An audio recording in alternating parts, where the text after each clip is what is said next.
Buenas noches, perdón, mis queridos amigos. Dios les bendiga grandemente y sean bienvenidos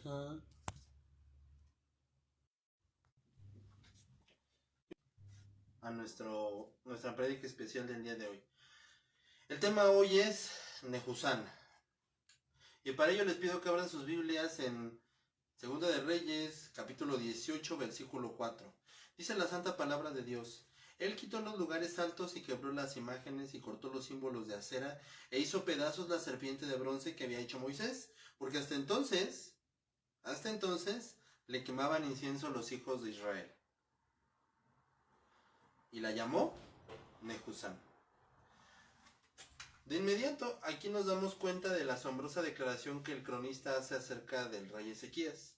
Ezequías subió al trono de Judá en el tercer año del rey Oseas, un rey de Israel, un joven de 25 años de edad, y actuando indudablemente bajo la influencia de Isaías, el gran profeta evangélico de la vieja economía y de Israel, y comenzó una obra de reforma. Uno de los primeros actos del reinado del nuevo rey fue el hacer pedazos una de las reliquias más históricas de su reino. Así como aquí en México tenemos el Ángel de la Independencia, tenemos el Castillo de Chapultepec, allá como en Estados Unidos tienen el Monte Rushmore, tienen el World Trade Center, que es la gran fuente en honor de las víctimas del atentado de las Torres Gemelas. Así también ellos tenían su reliquia de pueblo, que fue destruida por el rey. Una acción tan extraña es en sí misma digna de nuestra atención, y creo que encontraremos en nuestra exposición algunos de los grandes hechos de la naturaleza y de algunos peligros que amenazan muchas veces al hombre. Entonces, primero montémonos a los días en que, con lo que se debe de haber parecido, Ezequías comenzó su reforma. Y no es necesario que nos detengamos para recordarles los hechos concernientes a esa serpiente de bronce. A fin de que podamos refrescar nuestra memoria, pues leamos la sencilla historia así como está escrita en Números.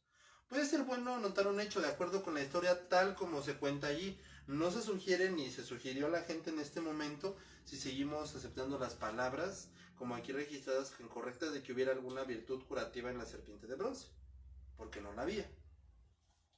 No se hizo ninguna sugerencia al pueblo de Israel de que la serpiente pudiera tener algún efecto. Y leer la historia simplemente es ver el corazón del ser humano en medio de este pueblo. Ver el corazón mismo de todos nosotros en este pueblo. Dios, que le ordenó a Moisés que esta serpiente, levantara esta serpiente, y que cualquier hombre mordido en este peligro mirara a la serpiente, sería sanado. Esa fue la palabra de Dios. No dio ninguna explicación extra de la relación entre la mirada y la vida. Cantamos, hay vida para mirar al crucificado, y al hacerlo podemos estar cantando lo que es verdaderamente perfecto, lo que es completamente falso. Lo que le devolvió la vida a estos hombres fue el hecho de que volvieron a someterse a Dios, ya que por el momento ese gobierno estaba por esa sumisión que no tenían a la mano. Y la virtud curativa venía únicamente de Dios. Y en ese acto de sumisión en el que los hombres ya no discutían sobre la sabiduría del método, se sometían al mandato divino, y debido a que los hombres en rebelión deben de ser tratados como niños, siempre debe de haber algo que atraiga la vista. Y gracias a estos hombres, tomen una serpiente de bronce y pongan el estandarte y dejen que la palabra de mi gobierno sea por el momento lo que ustedes miren. Los hombres miraban porque Dios les ordenaba, y miraban porque Dios les decía que por este acto divino serían sanados. En sí mismo esto aparentemente no nos dice nada, pero mirando hacia atrás a la historia antigua, les pido que noten esta edificación de la serpiente de bronce. Estas personas nunca podrían haber quemado incienso a la serpiente si la presencia de Dios hubiera sido reconocida y realizada. Uno se remonta a la memoria de los días solemnes en la historia de este pueblo en el desierto, cuando fue necesario erigir esta serpiente, y días en que tenían entre sí los símbolos externos de la presencia de Dios en el tabernáculo. Con toda su sujeción y con todo esto, no tenían ningún derecho a pecar. Sin embargo, habían pecado. Y si algo, desgraciadamente, Israel hizo mucho en el desierto, fue pecar. La verdad. Por lo tanto, esto no es para defender la idolatría, no es para defender la acción de estas personas en la edificación de la serpiente de bronce, sino para decir que cuando las personas pierden su conciencia de Dios, no pierden su sentido de necesidad de Dios. Y mientras que miramos hacia atrás, estas personas en esta hora han perdido su visión de Dios, han perdido el sentido de su cercanía y se han alejado mucho de esta comunión espiritual con Él. Y en sí misma es un fuego y una fuerza que han perdido la visión y sabiendo perdido son inquietos y completamente se pierden. Y hay otro asunto que creo que en este evento revela, y habiendo perdido su visión siendo todavía conscientes de la necesidad de algún objeto, su revelación fue aún mayor. Y esa era una historia mal interpretada. Una bendición de los viejos tiempos se convirtió en maldición. En ese momento presente, por esa mala interpretación de su historia, la serpiente ya no fue esa bendición, fue por el contrario una maldición para el pueblo, como lo vemos en Segunda de Reyes. Su visión de Dios perdida y el clamor de sus almas tras un Dios así, y la torpe confusión de un pueblo que mirando hacia atrás en su propia historia la enfatizó erróneamente, la interpretaron falsamente y trataron a la serpiente como si hubieran sido el medio de su curación. Y en el pasado, ese fue el abuso de la serpiente tan grande que Ezequías ya no estaba dispuesto a tolerarlo. Por lo tanto, los mismos dones de Dios a los hombres pueden ser abusados de tal manera que se conviertan en positivamente perjudiciales. ¿Sí? Hay mucha gente que Dios ha ungido, que Dios le ha dado grandes dotes, y a todos Dios les ha dado dones, ¿no? A todas las personas que Él llamó, a todos aquellos que vivimos en esta tierra, Dios nos ha dado algo, y ese algo son los dones. Entonces, en esos dones que Dios nos concedió, allí Él mismo hizo que a través de esos dones fuéramos creciendo e hiciéramos lo que Él nos está mandando. Pero también dejó muy en claro que cualquiera que abusara de esos dones y que creyera yo soy el santo y todopoderoso nada más porque yo soy el más poderoso, yo soy el más fregón y yo soy el más grande, va a acabar completamente en el suelo y humillado delante de Dios. Porque tienen que entender que si eres muy bueno en algo, hablando de la obra de Dios y hablando en lo secular, es únicamente por la gracia de Dios. Es que yo soy hábil para esto, ¿y quién te dio la habilidad? ¿Tú fuiste a comprar la habilidad para ser un matemático? ¿Tú fuiste a comprar la habilidad para ser un buen orador? ¿Tú fuiste a comprar la habilidad para ser un buen retenedor de memoria? No la compraste, naciste así. Es como la gente que dice, es que yo soy un dios, ok, eres un dios, perfecto. ¿Y dónde compraste tu deidad? ¿Dónde la conseguiste? Dicen, es que yo desde que nací, pues y cuando naciste, te daban leche, te limpiaban. ¿Dónde está tu deidad? Dios. Cuando hablo de los humanos que se creen dioses. Cualquier cosa a la que estemos quemando incienso simplemente por el carácter sagrado de sus asociaciones, es un peligro para nuestra vida. Es un peligro para tu vida. Y debe de ser destruida. Y permíteme ser pertinente y práctico. ¿Cuáles son algunas cosas por las que estamos en peligro de quemar incienso hoy? Y estoy hablando de hoy, ¿sí? Estoy hablando de año 2024, las cosas que suceden en este 2024. Porque no podemos quedarnos callados, tampoco debemos de insultar, simplemente decir lo que realmente es. Sí, porque hay unos que les encanta insultar y ahí están los ridículos que hablan en lenguas. No, ¿cómo crees? Para nada. Si tú no crees en eso y para ti pues Dios solamente es un objeto, es algo, pues entonces ese es tu problema, pero respeta a los demás. Y hay otros que dicen, pues sí, estamos llenos de herejías y estamos llenos de problemas, pero pues hay que amar. No, tampoco. O sea, hay que encontrar el balance, ¿de acuerdo? Continuemos. He conocido lugares que queman incienso en el mismo edificio en el que se reúnen para adorar, ¿sí? Así donde queman, donde están hablando, donde están enseñando y donde dicen que es un lugar santo y que ahí este lugar no se toca porque este es lugar de presencia de Dios, es el mismo lugar donde ofrecen un incienso malo para adorar a otras cosas que no es exclusivamente Dios.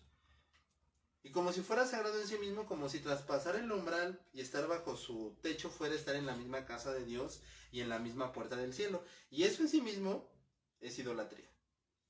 Podemos reverenciar tanto un edificio como para hacer imposible una verdadera adoración a Dios dentro de él. Y esta es una extraña paradoja y les pediré que tengan un poco de paciencia mientras les doy una ilustración muy simple de una propia experiencia. Hace unos pocos años, alguien me contaba que iba a ir a cierta iglesia. Y no me interesa la denominación, la verdad, no me importa. O la verdad, otra cosa, no tiene caso, la verdad, ponerse de que, pues es que los pentecostales, es que los metodistas. No. No me interesa en el sentido de que no estoy aquí para discutir que si estaba bien en su denominación o así. Todos los que hemos creído en Cristo somos hermanos y Jesús es nuestro Señor, Jehová es nuestro Padre. Y ahora como hemos creído en Él, entonces ahora todos los que hemos creído en Él somos hermanos. Y nos congregamos, tú te congregas en una iglesia y afuera de esa iglesia dice metodista, pentecostal, amistad cristiana, carismáticos, en fin. No importa la denominación. Y en qué ciudad haya para llevar a cabo ciertos servicios misioneros durante 15 días. Y a medida que se acercaba el momento, esta persona recibió una carta de los oficiales de la iglesia diciendo que aunque todavía sentía la necesidad de darles servicios, la iglesia había sido renovada recientemente y habían decidido abandonar la misión en caso de que la pintura fuera dañada por extraños que entraran. Y esa es la historia fría. Y podemos decir que no debemos de hacer una cosa como esa. Sin embargo, tenemos que recordar que la actitud que hizo posible tal acción es un peligro bastante perpetuo. Llamamos a los ladrillos y al cemento una iglesia. Y hay un sentido en el que eso es cierto, aparentemente. Pero hay un sentido en el que un edificio material puede convertirse en una grave y terrible amenaza para la vida espiritual de una iglesia.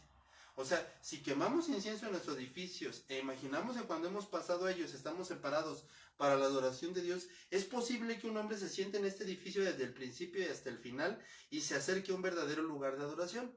Luego están los ejercicios de culto público. Podemos quemarles incienso y hacer que nuestra forma de servicio sea tan ornamentada, tan regular, tan hermosa, que el mismo Espíritu de Dios que como un soplo de viento pasaría sobre la congregación, no podría lugar para entrar. Porque hemos quemado incienso por encargo y así crear el grave desorden. Otro es el incienso del servicio, ¿no? O sea, hay personas que son pésimos padres, que son pésimos hijos, que son pésimas personas, que no son ni para ayudar al prójimo, no son para amar, pero eso sí, si les dieran carta de servidor número 1 de la iglesia, ellos son los número 1. Si dicen, a ver, para amar a sus esposas, ¿quiénes, hombres? Bueno, para respetar a sus hijos, ¿quiénes, hombres?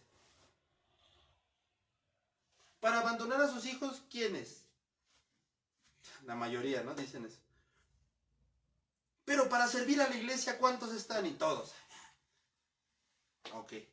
Son excelentes servidores eclesiásticos, pero como personas no demuestran realmente ser a Cristo. De nada te sirve servir así. De nada sirve que tú estés sirviendo día y noche, donde sea que te congregues, si no eres capaz de vivir el cristianismo día a día. De nada te sirve. Mucha gente piensa que eso es todo, que todo se trata del servicio, que es dejar mi casa tirada, dejar a mis hijos, olvidarme de todo, pero eso sí, yo soy el número 1 en la iglesia. Eso de nada les sirve. Si ustedes creen que allá arriba en el cielo hay un pizarrón donde Dios dice, este nunca faltaba, este es palomita, o sea, abandonó a sus hijos, abandonó a su esposa, qué bien, le voy a dar estrellita, eso no existe. Primer ministerio es tu casa. Primero la iglesia, primero es Dios, después tu familia y hasta el final es la iglesia. Siempre va a ser así. Porque es Dios antes que nada y después mi segundo y más grande ministerio, la familia. Mi trabajo. Y hasta el final, el servicio. Así de sencillo es esto. Podemos quemar incienso al ministerio considerado como una casta. Puede ser que aquí no estemos en peligro de hacer esto y puede que pertenecemos a una iglesia libre, no estemos en peligro de esa forma de idolatría. Sin embargo, el peligro persiste incluso entre nosotros. Hay hombres a quienes no les interesa tomar la Santa Cena a menos de que algún hombre ordenado presida. O sea, hay personas que llegan al extremo de decir, tú no puedes orar por esta persona si no estás ordenado. Caray. O sea que si yo en mi amor que Cristo me mandó a orar por el prójimo, y ya no lo puedo hacer porque no me han echado aceitito en la frente. Esta es una superperchería sacerdotal y estaría muy contento de tomar el pan y el vino de las manos de alguna madre piadosa en Israel, pero no me atrevo a que ninguna persona que no le hayan echado aceitito en la cabeza me toque. Y todavía quemamos incienso al ser humano normal. Y aunque nunca hemos usado la palabra ni pensamos en usarla, nuestra actitud. Porque dicen, es que tú idolatras. No, yo no idolatro, yo no le tengo imágenes. No, yo no le pongo fotos. No, yo no lo adoro. No es necesario. La actitud es más que suficiente. Dicen, pero es que los que se van a la villa, bueno, ellos sí, su actitud. ¿Cuál es su actitud? De rendirle homenaje, de tener una esperanza a sus imágenes. Y por lo tanto se vienen desde Oaxaca, se vienen desde Chimalhuacán, a unos más se vienen hasta de Monterrey caminando para llegar a adorar a su imagen. Pero esa es la devoción que ellos les tienen. Pero el hecho de que no tengamos imágenes, el hecho de que ni siquiera con nuestras palabras, no importa. Nuestra pura actitud es la que realmente demuestra lo que nosotros somos. Jesucristo decía, de la abundancia de tu boca habla tu corazón. Y es la verdad absoluta. Tengamos mucho cuidado, porque la idea de que todo el reino de Dios caerá si cierto hombre nos falla o se traslada a alguna otra esfera de trabajo es completamente mal. Una sutil idolatría nos amenaza en todo tiempo. Y es posible cremar incienso a un credo. No es que yo con el credo de Westminster lo amo y es mi vida. Es bueno, son buenos. Te acabo de mencionar el credo de Westminster, es muy bueno. Pero ya cuando nosotros empezamos a decir, sí, es que yo hago esto porque tal persona lo dice. Es que yo hago aquello porque es que él lo dijo, ok. Él lo dijo. Ahora, ¿eso que él dijo lo dice la escritura? No, pues no sé. Ah, entonces no lo hagas. Mira, yo te he recomendado en este canal infinidad de predicadores, infinidad de maestros, pero te lo recomiendo por una simple razón. Porque yo no pierdo mi tiempo escuchando a personas que no hablan la Biblia. No lo pierdo, de verdad. Y yo te lo aconsejo que tú no pierdas tu tiempo escuchando porque es una verdadera pérdida de tiempo. Son prédicas basura, en una palabra. Son absurdas, es una pérdida de tiempo dar algo que no sea una exposición bíblica, de verdad. Es verdad que hay clases doctrinales, es verdad que hay clases de discipulado, son muy buenas, pero es más importante lo que dé la exposición bíblica. Y todos los que predicamos y estamos detrás de un púlpito, no tenemos otra cosa más que exponer lo que dice la Biblia. No exponer lo que yo se me imagino, no exponer lo que yo pienso. No decir, es que mira, a mí se me hace que no hay que reírse porque es que eso es lo que yo pienso, pero eso no es lo que dice la Biblia y por lo tanto mejor me callo y no digo nada. Porque es lo que yo pienso. Y tal vez para una plática y tal vez para una charla y para una serie de preguntas y para una entrevista está buenísimo. Tal vez para estar con la cámara apagada y nada más estar hablando entre amigos, entre familia y entre hermanos, buenísimo decir nuestros puntos de vista. Pero para estar hablando algo aquí y andar diciendo que hazlo y porque yo pienso que está bien, pero si no está en la Biblia, no lo digo y mejor me callo porque yo no tengo derecho a venir a decir lo que yo me imagino, lo que yo supongo, lo que yo creo que mi manera de pensar está bien, lo que yo supongo que mi manera de pensar está bien. Aquí yo estoy para decir lo que dice la Biblia, no para decir lo que, o hablar lo que yo pienso, lo que yo me imagino. Lo vuelvo y lo repito. Eso está excelente para una plática, eso está excelente para una charla. Preciso, es más, hermoso. Nos tomamos un café, platicamos lo que estamos diciendo, pensamos lo que decimos, ¿sabes? Yo no pienso que así no deben de ser las cosas, yo supongo que tal vez aquí estoy mal, o supongo que tal vez... Pero estar hablando, mi punto de vista, jamás. Aquí es para hablar únicamente y exponer lo que dice la Biblia. Y si no estoy hablando la Biblia, mejor me callo y no digo nada. Porque aquí solamente es para exponer las escrituras, nada más. Y yo la verdad me atrevo a decir con toda audacia que somos hombres adecuados para decir este tipo de cosas.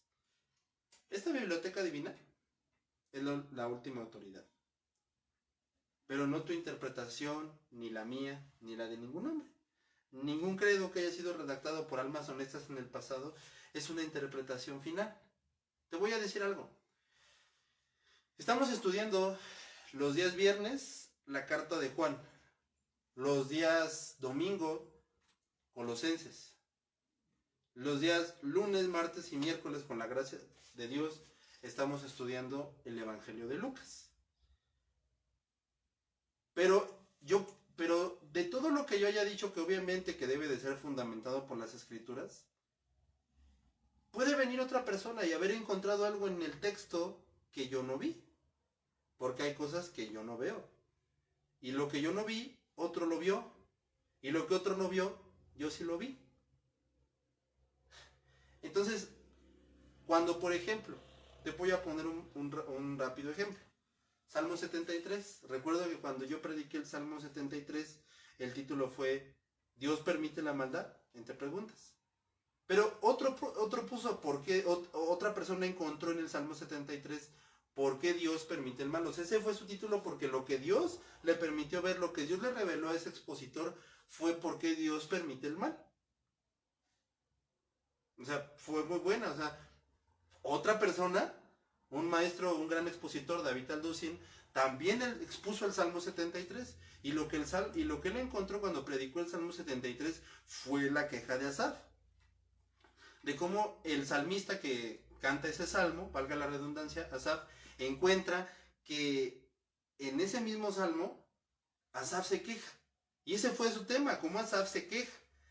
El gran expositor, mi héroe y maestro Martin Lloyd-Jones, cuando expuso el Salmo 73 le puso así, la prueba de la fe. Porque lo que encontró ahí fue que Habacuc tenía que tener fe. Entonces cada persona verá más. No estoy diciendo que están mal, no estoy diciendo sí créeles, pero no tanto, no. Estoy diciendo que es válido creerles cuando son expositores, es válido creerles cuando son personas que están enseñando clara y verdaderamente la Biblia. No tu manera de pensar, porque lo vuelvo a repetir y no me cansaré de repetirlo. Tu opinión, tu manera de pensar, qué bueno, pero la guardamos, no decimos nada, porque aquí solamente estamos para hablar la Biblia. Y si no vamos a hablar la Biblia, ni decimos nada.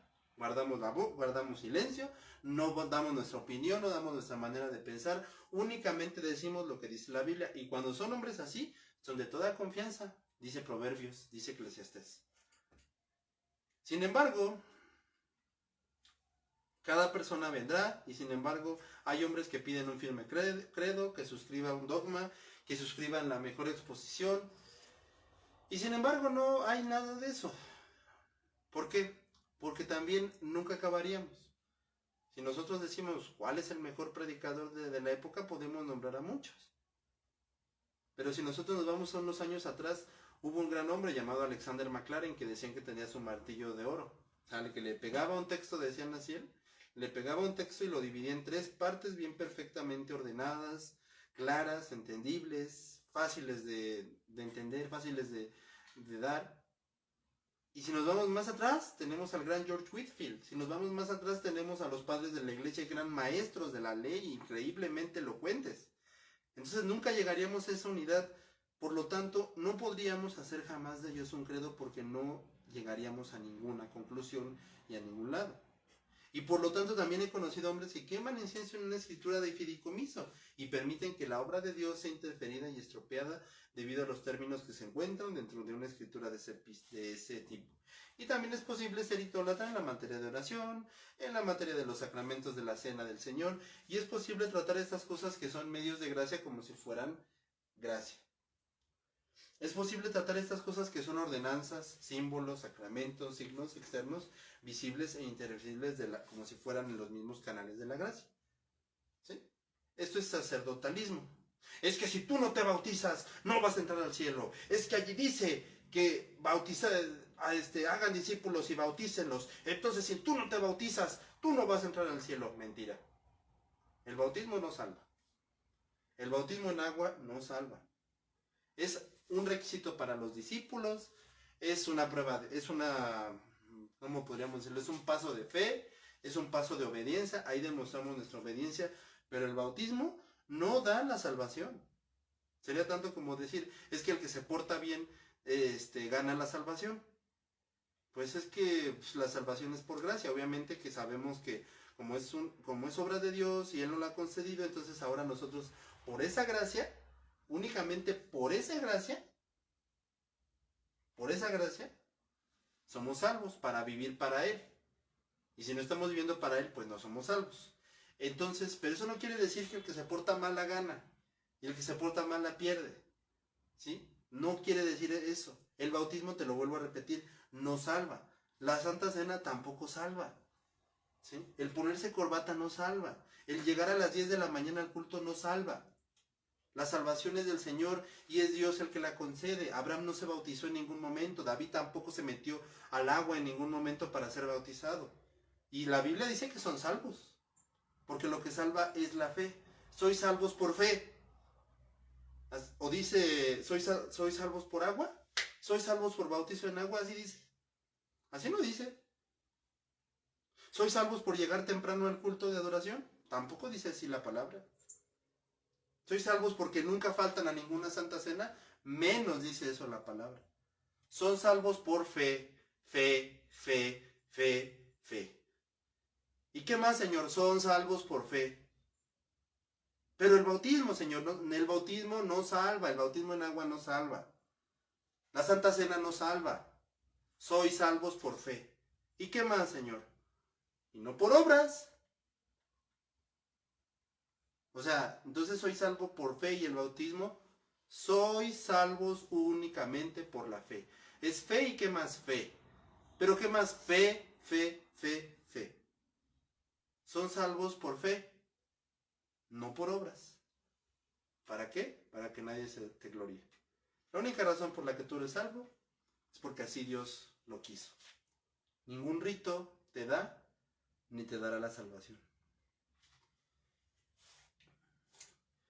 Y de todas estas acciones, mis hermanos, porque son inagotables y podríamos pasarnos toda la noche en esto, pero de todas estas acciones, mirando hacia atrás en la historia antigua, diré que tal abuso de las cosas en sí mismas sagradas y correctas, que por gente, ¿cómo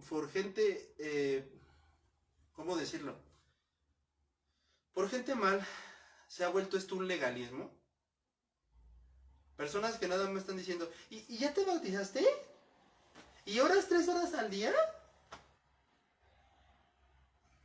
O sea, ay, es absurdo, de verdad. La lealtad a Dios mantendrá todo esto. Pero todo esto lo hacemos por amor. Esto no lo hacemos porque si no lo hacemos, Dios nos quita la salvación. Tú no sirves en una iglesia porque si no Dios te quita la salvación, y si lo estás haciendo, es tiempo de rectificar por qué estás sirviéndole a Dios. Porque si lo haces porque alguien te espantó diciéndote que si no lo sirves Dios te va a pegar, o que si no le sirves Dios te va a quitar la salvación, o que no le sirves porque no eres como un Samuel que todo el tiempo estaba sirviendo. Samuel ni siquiera servía, Samuel era un sacerdote, ¿sí? Ok. Entonces, si lo estás haciendo por eso, por miedo, por terror, y no por amor, si lo haces por lo que sea, pero no lo haces por amor, es tiempo de que rectifiques por qué estás sirviendo a Dios.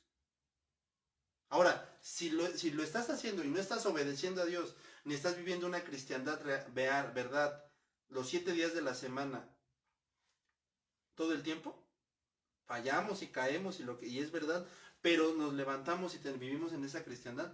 Entonces es tiempo de rectificar por qué estamos haciendo las cosas. Es tiempo de rectificarlas. Y es para que rectifiquemos y entonces ahora sí sirvamos a Dios por amor. El único camino de la virtud, usando la palabra en su sentido más amplio y su sentido como fuerza, el único camino de la virtud es el camino del trato inmediato con Dios. Así que como los hombres están quemando incienso a la serpiente de bronce, a los credos, al bautismo en agua, a la Santa Cena, a los instrumentos humanos, o sea, son sacramentos tan hermosos, tan cosas que Dios dejó, pero ¿qué han hecho los hombres? Las han vuelto legalismos, las han vuelto absurdeces, las han vuelto castigos, las han vuelto mentiras, porque son cosas que no, o sea, es sacramento de amor. O sea, es como, por ejemplo, un novio lleva a su novia de salida y le dicen, te voy a llevar. Ah, sí, salimos, ¿no? Tal día, ok. Y ya que salieron, le dice, la muchacha le dijera al joven, pero si no hay, si no te traes la cartera para el McDonald's, entonces no hay, no me amas. Y el chavo, no, pues sí te iba a llevar a McDonald's, pero pues no es para que me digas que si no te llevo no te amo. O el niño que le dice a su papá, si no me compras tal juguete es porque me odias y aparte de todo no me amas, ahora que acaba de pasar Día de Reyes. No, tampoco, o sea, sí te voy a comprar el juguete porque te amo, porque pues eres mi hijo y porque pues quiero verte feliz, pero eso no quiere decir que si no te lo compro, no te amo. Y eso tampoco quiere decir que si yo no te comprara el juguete no es para que tú me dejes de amar. Porque es un juguete. Y es algo que yo hago por amor. No es algo que yo hago para que tú me quieras. O para que si yo no te lo compro tú me dejaras de querer. Lo mismo con el ejemplo de la novia. Pues si no te compra hamburguesa o no sé, pues no es para que tú digas que no te ama, si realmente amas al muchacho la ilustración de la novia. Y es lo mismo, ¿no? No es para que digamos que si no hacemos cierto sacramento, estamos mal. O si no servimos, no. No, no, no. Para nada. Para nada. Servir a Dios es por amor. Hacer las cosas a Dios es por amor. La salvación es únicamente por fe. Porque otra cosa no va a dar la salvación. Y hay que leer muy bien y estudiar muy bien lo que dice el texto, lo que dice la palabra. Porque por no estudiarlo y por dejarnos llevar por lo primerito que se nos antojó ver ahí, y no por decir realmente eso es lo que dice, y no ser honestos con la Biblia y decir, bueno, eso es lo que claramente dice, no lo que nosotros queremos que diga, sino lo que claramente ahí dice. Incluso las ordenanzas designadas por Dios se han vuelto eso, y ningún hombre quemará incienso a ninguna de estas cosas si vive y trabaja en la luz y oye la voz de Dios dentro de su propia alma. El hombre que oye la voz de Dios dentro de su propia alma puede encontrar a la presencia de Dios en el metro, en la combi, en el trabajo, en la iglesia, en la adoración, en donde sea. Y cuando perdemos la visión de Dios, lo que se demuestra de glorificación de cualquier cosa que no sea Dios. Y cuando dejas de amar a Dios y dejas de hacerlo por amor a Dios, estás haciendo un sinnúmero de cosas, pero sin darte cuenta no estás haciendo absolutamente nada para Dios. Y por lo tanto, bendito sea Dios, esta de edificación de lo pequeño es una demostración del hecho de que el hombre no puede encontrar descanso sino en Dios mismo. Y si has perdido la visión y la verdadera comunión espiritual, entonces debes adorar algo verdadero, y esto verdadero es Dios. Debes volver a poner algo en su lugar. Eso, como dije antes, no es defender la idolatría, no es decir la última palabra con respecto. Es la actividad, porque si es cierto que la idolatría demuestra la capacidad para Dios, es igualmente cierto que la idolatría finalmente destruye la capacidad para Dios. Y si es verdad que habiendo perdido a Dios pongo este ídolo en su lugar, tan cierto como lo hago, llegaré a ser como el ídolo y me volveré insensato. ¿Y cuál es la actitud correcta hacia todas estas cosas? Yo sugiero que nuestra actitud correcta es en primer lugar nombrar las cosas correctamente.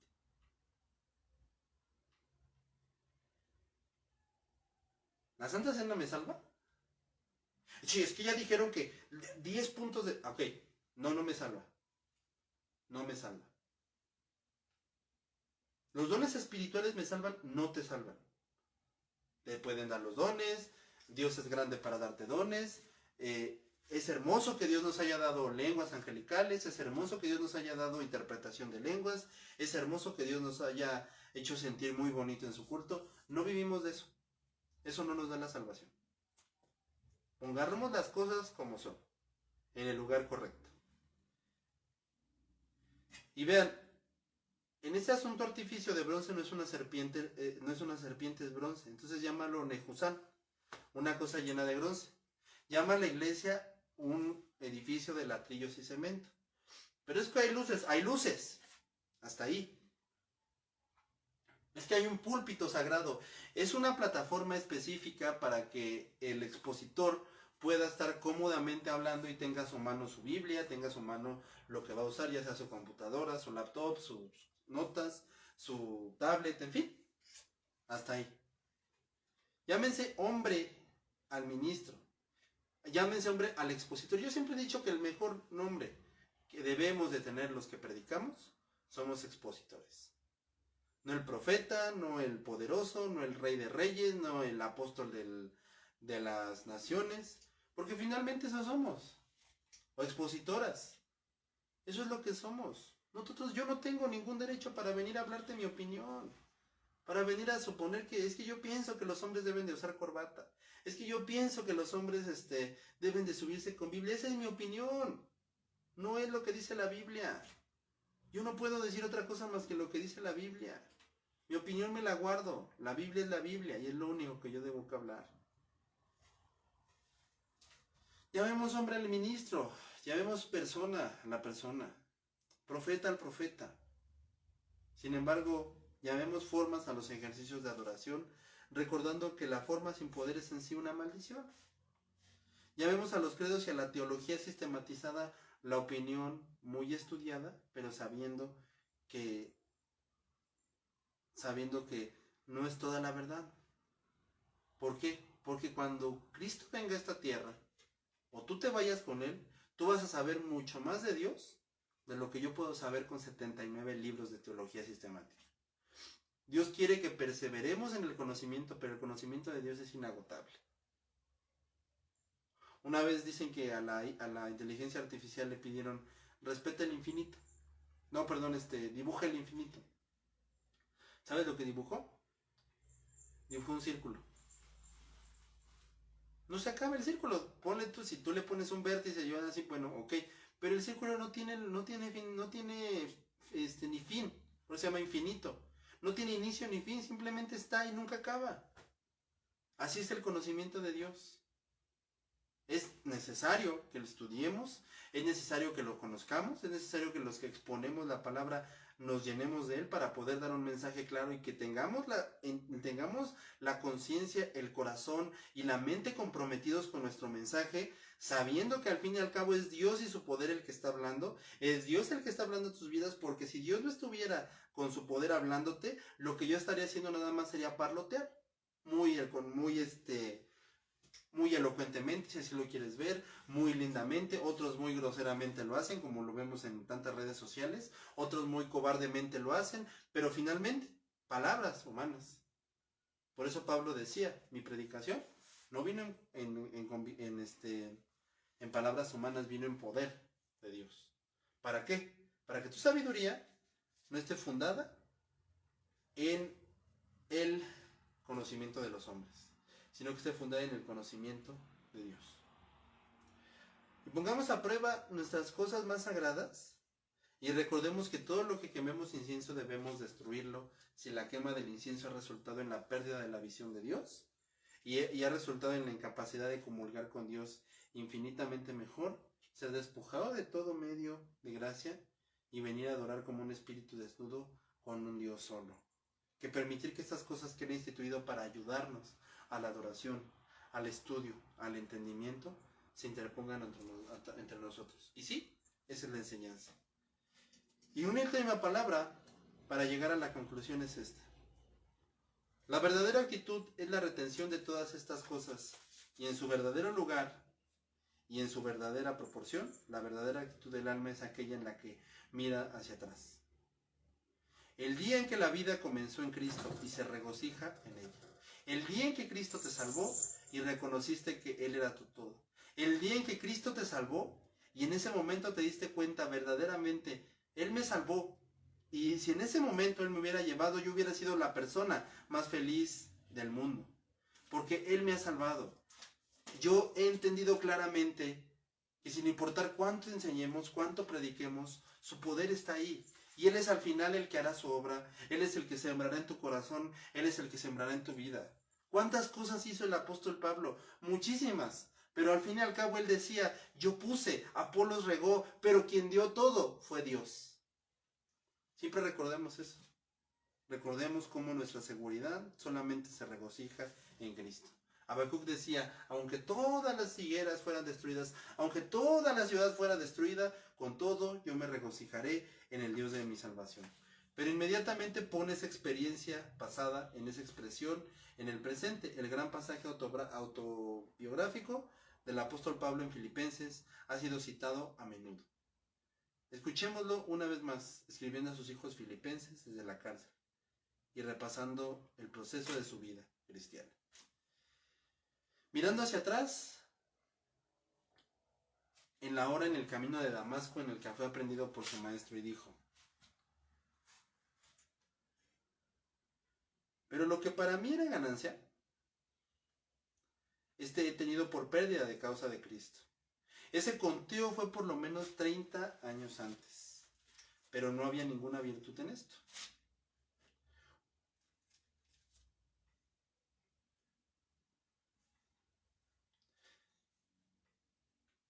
Un poco más adelante añadió, si en verdad considero que todas estas cosas son perdidas, el yo conté de ayer no tiene ningún valor, a menos que se lleve al yo cuento del día de hoy. Y si hoy considero todas las cosas menos perdidas, nunca subestimaré tal experiencia. Si yo considero todas estas cosas pasadas menos perdidas, nunca subestimaré esta experiencia pasada en el camino a Damasco. Pero la luz que brilló sobre mí en el camino de Damasco, o en medio de ese avivamiento de hace 30 años, no tiene valor hoy, a menos que brille en mi alma esta mañana. Y yo respondo a ella. Lo mismo ocurre con la oración, lo mismo ocurre con lo que sea. Alguien una vez dijo, en una ocasión, cuando la oración alcanza su máxima altura, las palabras son imposibles. Eso es real, ¿eh? Que cuando el alma ha llegado a un acuerdo de comunión con Dios, las palabras quedan atrás. Creo que todo hombre, mujer, niño, anciano, cristiano, que conoce algo del lugar secreto de estar con Dios, sabe cuán cierto es. Sabe cuán cierto es estar a solas con Dios y simplemente hablar con Él y simplemente estar seguros de que si aún no hubiera ninguna voz audible, Él está ahí y yo puedo estar hablando y Dios nos está plenamente escuchando. Saber que en cada lágrima, en cada quejido, en cada dolor, Él estuvo ahí. Y hay otra aplicación final de la gran verdad concerniente a la oración que a menudo perdemos de vista. Personalmente te puedo decir las oraciones que más profundamente han tocado mi alma y me han conmovido, las oraciones que más he sentido que se han apoderado más perfectamente de Dios, fueron oraciones que se rompieron en el medio, que no pudieron continuar. Son esos sollozos tan grandes en los cuales solamente te tiraste a los pies de Cristo y le dijiste, aquí estoy, y no tengo ninguna palabra. No tengo ninguna elocuencia, no tengo ninguna facilidad para orar, simplemente aquí estoy. Eso es una oración verdadera. No la que está llena de elocuencia, no la que está llena de poder verbal, sino la que está llena de corazón y de amor hacia Dios. La verdadera actitud del alma es la que, para usar la palabra de la vieja economía, trae consigo palabras y derrama el pensamiento en el que Dios habla ante el trono de Dios, sin ningún valor a la forma de las palabras, sino todo el valor a la atracción del alma sobre Dios y el toque de Dios sobre el alma. Y para no seguir adelante con estas cosas que ya vimos, lo último es esto.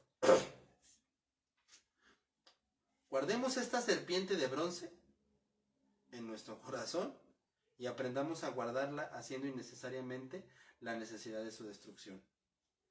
Aprendamos a tener todo lo que Dios nos ha mandado, aprendamos a tener todo lo que Dios nos ha dado por amor a Él. No sea que eso lo volvamos una idolatría y nos olvidemos de todo. Olvidemos a Dios y pongamos nuestros ojos en cosas que no son. Que nos diga para siempre, te recuerdo a la hora del pecado, cuídate del pecado. Te recuerdo a la hora del juicio, cuídate del día del juicio. Te recuerdo que Cristo es tu único Salvador y solamente en Él debes de tener tu única esperanza. Te recuerdo la hora de tu liberación y si así lo guardamos y dejamos que nos hable así, nunca le quemaremos incienso. Pero cuando haya hablado así, lo olvidaremos mientras adoramos a Dios, recordando que por encima de cualquier credo, persona, lugar y lo que sea, Dios es tu todo. Dios es tu única esperanza y solamente en Él tienes tu salvación a través de Jesucristo, nuestro todo. Tu todo, si crees que Él es tu único Salvador, en quien toda tu vida debe de estar y en quien toda tu alegría tiene que estar y en quien todo tu amor tiene que estar, únicamente para la gloria de Dios Todopoderoso. Despidámonos en oración. Señor, gracias te damos porque tú has sido bueno y has sido misericordioso con nosotros. Y gracias también te damos, Padre, porque tú nunca nos has abandonado, nunca nos has dejado. Yo te pido por las vidas de todos aquellos que ponen tu confianza y ponen su esperanza en ti, Señor. Que tú los guardes y que tú los protejas hasta el último día de sus vidas, Señor. Que tú seas con cada uno de ellos, Señor, recordándoles cómo en todo momento tú estás con ellos, Señor. Y aquellos que no quieren saber nada de ti, que vengan a ti, Señor. Que conozcan tu gracia, que conozcan tu grandeza, Señor. Y que todos nosotros, Señor, a mis hermanos y a mí, nos guardes, Señor, y nos protejas. En tus manos estamos, Señor, para hacer tu santa voluntad. En tus manos, Señor, tómanos para que hagamos y te obedezcamos así como tú lo pides, aunque a veces nos cueste, aunque a veces sea difícil, que hagamos tal cual tu voluntad y que te sigamos a ti únicamente, Señor, y que seamos tal cual hacedores de tu palabra, Señor, oidores y hacedores, Señor. No se trata de que seamos menos oidores y más hacedores, no se trata de que seamos más hacedores, menos oidores, se trata de que seamos oidores y hacedores, porque solamente así funciona. Y si no lo hacemos de esa manera, estamos mal. Ya sea que seamos oidores o hacedores, es oidores y hacedores juntos, Señor. Y que hagamos tu palabra, Señor, que escuchemos tu palabra y que sigamos todas tus ordenanzas, Señor. Guárdanos en el hueco de tu mano, protégenos de todo mal, Señor, y que tú nos sigas guiando para que hagamos únicamente tu voluntad. Que guárdanos, Señor, perdónanos por nuestras fallas, protégenos de cualquier problema, de cualquier dificultad, Señor. En tus manos están todas nuestras aflicciones, todos nuestros dolores, Señor, todas nuestras tristezas, Señor. En ti, Señor, como dijo el apóstol Pedro, Señor, echen toda ansiedad sobre Él. Aquí echamos sobre ti todos nuestros problemas, todas nuestras dificultades, Señor. Que tú seas el que nos guarde, Señor, el que nos proteja y el que nos libre de todo mal, Señor. En ti confiamos, en ti creemos, Señor, y gracias te damos por la eterna salvación que nos diste a través de nuestro gran Redentor y hermoso Salvador, el Señor Jesucristo, en quien estamos en sus manos. Guárdanos, Señor, protégenos, en ti estamos, en ti vivimos, Señor, y en ti nos movemos, Señor. Protégenos de todo mal. Tú eres el buen pastor, tú nos guardarás, tú nos librarás, Señor, por nombre de Cristo Jesús, nuestro eterno Salvador. Amén y amén. Y que la gracia de Dios y Padre de nuestro Señor Jesucristo esté eternamente contigo. Que Dios te bendiga.